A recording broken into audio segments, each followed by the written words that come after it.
Bueno, aquí en la mañana de cada día ya estamos en una entrevista muy especial. Nos acompaña Rafael Filisola y estamos atentamente, ya lo habíamos anunciado en el programa que nos iba a visitar hoy. Estamos muy felices de que ya esté. Rafael, muchísimas gracias por acompañarnos. Estábamos viendo la situación de frente, el tema del juicio político y bueno, toda esta situación. Quiero saber, para poder encauzar nomás y hacer el seguimiento a este tema, ¿qué opinión tenés al respecto? Bueno, un poco es, o sea, con esto se evidencia algo que ya sabemos, el problema que tenemos en el sistema de justicia. Sí. O sea, algo que no se habla mucho, pero vos ves mediciones, por ejemplo, mediciones internacionales importantes, qué sé yo. Por ejemplo, en índice de competitividad, uno de los problemas más serios que tenemos es en materia de Estado de Derecho. Y el sistema de justicia es un problema. Y nuestro sistema de justicia es uno de los más evaluados de la región. Este es un hecho sumamente grave, es decir, bueno, no le afecta a él directamente, pero sí indirectamente, y es muy difícil que alguien crea que no existe un vínculo entre padre e hijo. Yo creo muy bien que en el Congreso se estén tomando medidas, ya sea impulsar el juicio político y otras medidas más. Sí. Ahora, la Corte podría hacer lo suyo también. La Corte puede al menos destituirle de la presidencia, porque él es presidente de la Corte. Claro, Claro, esa es una decisión del colegiado, poder removerle del cargo por lo menos para que no ostente más la representación de un poder del Estado. Y también, obviamente, eso no va a ser vinculante, pero también podrían instarle a renunciar. La Corte debería revisar esto también, como colegiado, como pleno. Ahora, el tema de animarse de poder hacer este tipo de denuncias es muy fuerte. O sea, estamos hablando de una etapa donde se empieza a destapar todo. Claro, pero está la credibilidad del resto. O sea, claro. Yo creo, a ver, no hay que generalizar tampoco. Nuestro sistema de justicia está muy mal. Pero eso no quiere decir que no haya jueces muy buenos, que no haya fiscales muy buenos, que no haya que Corte que son personas decentes y que son personas formadas jurídicamente. O sea, por eso es importante que aquellas personas que tienen una trayectoria, que están haciendo un aporte importante en sus funciones, se desmarquen de esta situación por la credibilidad de ellos mismos, pero también por la credibilidad de un poder del Estado. Sí, importantísimo. Bueno, disculpame que te hice la pregunta directamente, Rafael, porque quería aprovechar ya que veníamos de ese material, porque mucho lo hablábamos y también, bueno, la tapa de los diarios, todos. Es la noticia del día. Es que es el tema, tema, y aparte se trata de la justicia. Fíjate vos te vas, se comete una injusticia contigo en cualquier lado, qué sé yo, un policía abusa de sus funciones, un funcionario público se excede en el ejercicio de su cargo y bueno, uno puede reclamar ante alguien. Ahora, si la justicia se porta de una manera inadecuada contigo, ¿a quién recurrís? Cierto. Si la justicia te condena injustamente, si la justicia te procesa, te priva de tus bienes, o sea, la justicia te puede privar de tus bienes, de tu propiedad privada, en un juicio civil, podés perder tu libertad en un juicio penal y si esa acción es injusta y no se ajusta a la ley, ya estás privado de tu libertad o ya perdiste tu bien. Después a lo mejor podrás recurrir y recuperar 20, 30 años, pero ya perdiste. Pero ya perdiste, eso no te lo devuelve nadie. Claro, la justicia es muy importante y sin una justicia independiente, nosotros no vamos a consolidarnos como país, no vamos a consolidar la democracia, sin un Estado de Derecho el país no es viable y la justicia es fundamental para la vigencia del Estado de Derecho. Es verdad. Rafael, me agradecemos un montón que estés, sé que estás con un ritmo vertiginoso, estás de acá para allá, me decías que estuviste de recorrido. ¿Qué es lo que te está diciendo la gente? Porque estamos con esta precandidatura obviamente y quiero saber cuál es la inquietud que escuchaste, por ejemplo, en los últimos días con respecto a la ciudadanía.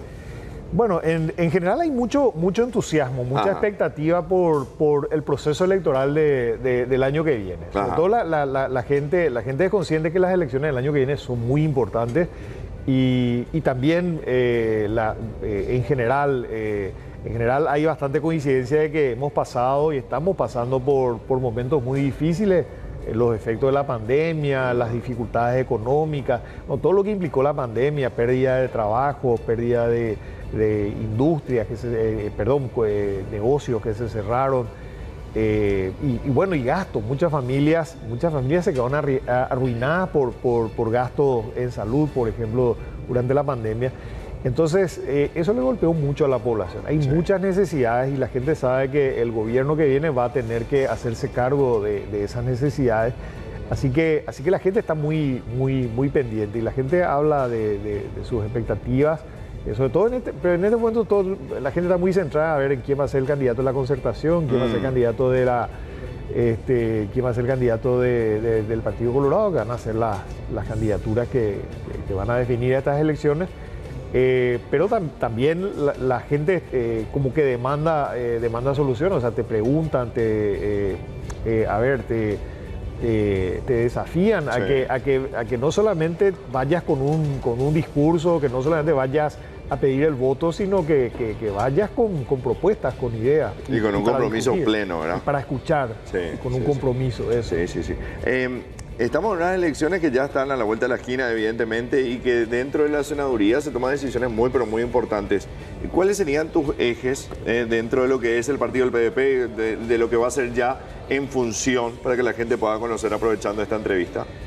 Bueno, el Congreso, tenemos dos poderes públicos que tienen representación popular, el Poder Ejecutivo y el Poder Legislativo, o sea, dos poderes del Estado que son los que formulan las políticas públicas. Digo, dos que en realidad lo hacen conjuntamente, porque si el Poder Ejecutivo formula una política pública, necesita también algunas leyes que acompañen esas políticas públicas. Así que hay una agenda muy grande de reformas que se tienen que llevar adelante. Y en ese contexto, la ley de presupuesto es una ley muy importante. Pues la ley de presupuesto puede servir, por ejemplo, ahora se criticó mucho y yo coincido con esa crítica, y que es de siempre.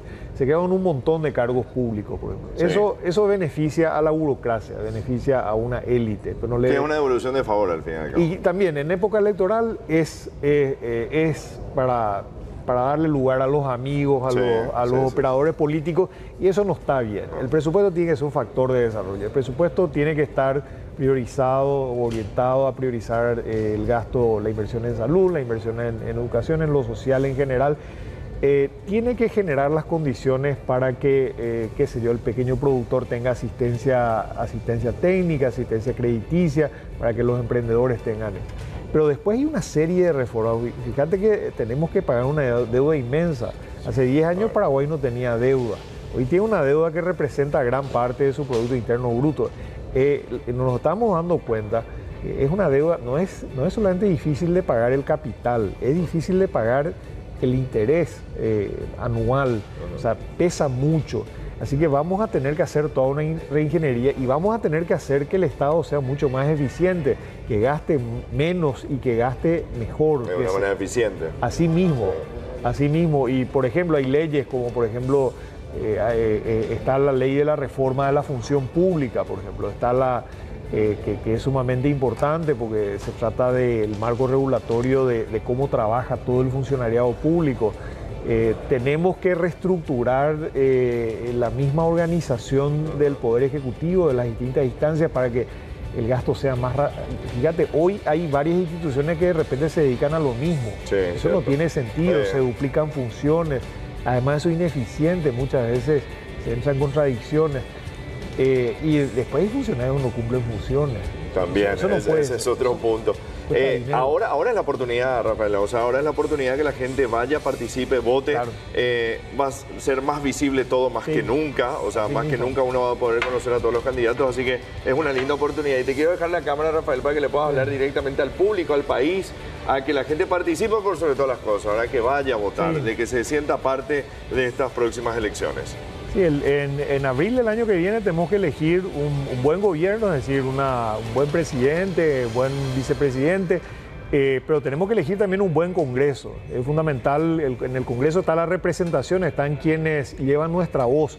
El Congreso debería ser la Casa del Pueblo, así que para tener buenos representantes tenemos que votar bien, tenemos que elegir bien y para eso tenemos que mirar las trayectorias. Así que dos cosas, participar e informarnos sobre todo, informarnos de los perfiles para que votemos a quienes merecen nuestra representación. Eso fundamentalmente. De eso se trata, tenés toda la razón. Rafael, agradecerte, desearte un buen fin de semana, un placer que estés aquí con nosotros y muchos éxitos. Gracias. Gracias. Un gusto siempre.